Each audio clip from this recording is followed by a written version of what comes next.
Jadi begini, sebenarnya kalau kita bicara hari ini dan bicara ke depan, yang menjadi keprihatinan kita kan persoalan ketersediaan pangan di dalam negeri, khususnya beras itu sendiri. Beberapa tahun terakhir ini sebenarnya sudah ada tanda-tanda terjadinya penurunan surplus beras yang terjadi di dalam negeri. Kenapa terjadi penurunan surplus? Antara lain, kalau kita melihat data dari Badan Pusat Statistik, luas panen kita ini beberapa tahun terakhir ini turun terus. Nah, kemudian di lain pihak produktivitasnya mandek, tidak terjadi peningkatan yang signifikan. Sehingga ketersediaan di dalam negeri ini ada kecenderungan menurun bila dibanding dengan tahun-tahun sebelumnya. Lebih-lebih kita tahu bahwa persoalan di samping persoalan budidaya, ternyata tahun ini kita mendapat cobaan dengan datangnya El Nino. Nah, sehingga apa? Sudah terjadi penurunan surplus kita karena produksinya yang turun tadi, kemudian terjadi tambahan El Nino, itulah yang menyebabkan terjadi goncangan-goncangan harga yang terjadi selama tahun ini yang luar biasa, yang itu sebagai akibat ketersediaan yang terbatas tadi. Makanya pemerintah memutuskan untuk impor, sekalipun keputusan impor ini sebenarnya sudah terlambat. Karena apa? Karena harga kita juga sudah terlanjur naik, kebutuhan di lapangannya sudah terlanjur naik. Nah, inilah yang harus menjadi bagaimana kita ke depan, dan saya minggu lalu diundang oleh Menteri Pertanian yang baru dengan teman-teman saya penggilingan padi di beberapa provinsi ikut hadir. Beliau menyampaikan bahwa beliau akan segera memiliki program-program khusus untuk meningkatkan produksi dalam negeri. Dan kita memberikan masukan apa yang sebenarnya terjadi di lapangan. Karena yang terjadi di lapangan itu misalnya kesulitan pupuk, kemudian konversi lahan yang terjadi, benih yang tidak bermutu. Nah, ini semua akan dilakukan perbaikan-perbaikan. Kalau itu bisa dilakukan perbaikan, tentunya harapan kita produksi kita bisa naik. Dengan tadi itu budidayanya kita perbaiki, kemudian lahan-lahan yang potensi ini juga jangan dibiarkan untuk dikonversi, dan semua komponen bergerak untuk ke sana. Sehingga kita jangan selalu berpikir kalau kita kurang ya sudah kita impor saja. Ini kan akan kita menjadi suatu ketergantungan pangan. Kalau kita tergantung pangan, saya pikir negara kita menjadi tidak akan stabil. Makanya kami pun selalu mengatakan, kita ini jangan berpikir hanya ketahanan pangan, tetapi kita harus berdaulat pangan, mandiri pangan. Kalau kita hanya ketahanan pangan, ya tadi itu kurang kita impor, kurang kita impor. Tapi untuk impor ini kan juga tidak mudah. Dan bahkan memang Indonesia itu pengalaman saya selalu ditempatkan oleh banyak negara di sekitar kita itu sebagai negara pengimpor beras. Ini yang kita harus prihatin terhadap itu. Nah, sehingga apa yang gerakan-gerakan yang dilakukan oleh Indonesia itu menjadi sorotan dari negara-negara yang punya produksi beras berlebih. Salah satunya tadi itu, begitu Indonesia mengatakan akan impor 2 juta, harga langsung melejit. Kemudian India pura-pura tidak akan ekspor. Ini kan permainan-permainan global gitu yang harusnya kita hindari. Nah, sehingga sebenarnya, mohon maaf, terlalu cepat kita sekarang mengatakan harus tahun depan harus impor lagi 2 juta ton. Dan itu diumumkan. Nah, diumumkan ini dampaknya apa? Pasti akan terjadi kenaikan harga beras dunia. Broker-broker akan bermain. Ini menurut pengalaman saya selama ini ya.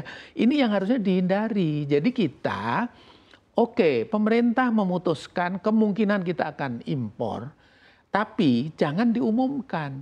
Itu adalah kebijakan yang harus kita keep dengan baik. Meskipun orang mengatakan kita kan harus transparansi, tapi sejauh mana transparansi itu untuk kepentingan negara. Jadi supaya jangan sampai tadi kan menurut data impor tambahan 1,5 juta ton, ternyata kita hanya dapat 1 juta ton.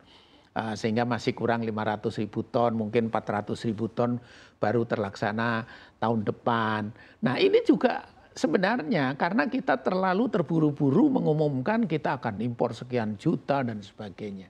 Saya kira lagi-lagi impor ini juga kita harus hati-hati ke depan. Petani kita dengan harga yang sekarang begitu baik, harga gabah, meskipun pemerintah mungkin menilai terlalu tinggi ya, tapi itu sangat baik. Saya yakin begitu hujan datang, masyarakat petani kita akan segera tanam. Karena harga yang bagus tadi. Dengan catatan, pas nanti panen, jangan sampai harga justru jatuh. Kenapa harga jatuh? Karena tadi itu, pemerintah sudah impor. Jadi sibuk dengan impornya, kemudian lupa bahwa dia harus melakukan menjaga harga di tingkat petani yang akan terjadi pada bulan sekitar Maret April yang akan datang. Ini yang harus kita jaga gitu loh. Dan apalagi pemerintah Menteri Pertanian yang baru ini ingin bagaimana meningkatkan produksi ini bisa dimulai dari sekarang. Nah, mulai dari sekarang mudah-mudahan salah satunya kan ingin memperbaiki masalah pupuk, masalah benihnya, tentunya pendampingannya dan sebagainya. Jadi ini yang harus menjadi perhatian kita. Baik, menarik sekali Pak Sutarto, dan juga sudah bergabung dengan kita ada Bapak I Gusti Ketut Astawa, Deputi 1 Bidang Ketersediaan dan Stabilisasi Pangan. Pak I Gusti Ketut Astawa, apa kabar? Baik, Mbak. Selamat siang, Pak Tarto. Selamat siang. Selamat siang, Mbak. Oke, sehat selalu. Baik, selamat siang Pak Ketut. Kalau kita mendengar yang tadi disampaikan Pak Sutarto, ini menurut Pak Sutarto, langkah pemerintah mengumumkan langsung kebutuhan impor kita ini kurang tepat. Dan juga ada potensi nantinya ketika petani akan memanen di saat musim hujan sudah tiba, ini harganya akan jatuh begitu karena jumlah impor yang begitu besar. Tanggapan dari Bapak Nas seperti apa? Baik, terima kasih. Selamat siang.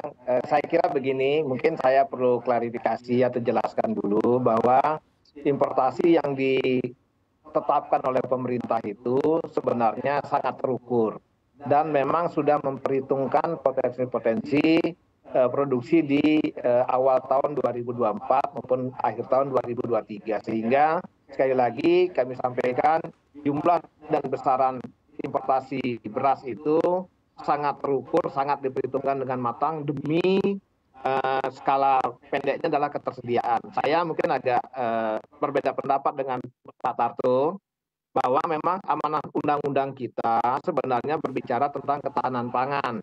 Tapi ketahanan pangan jangan diartikan sempit.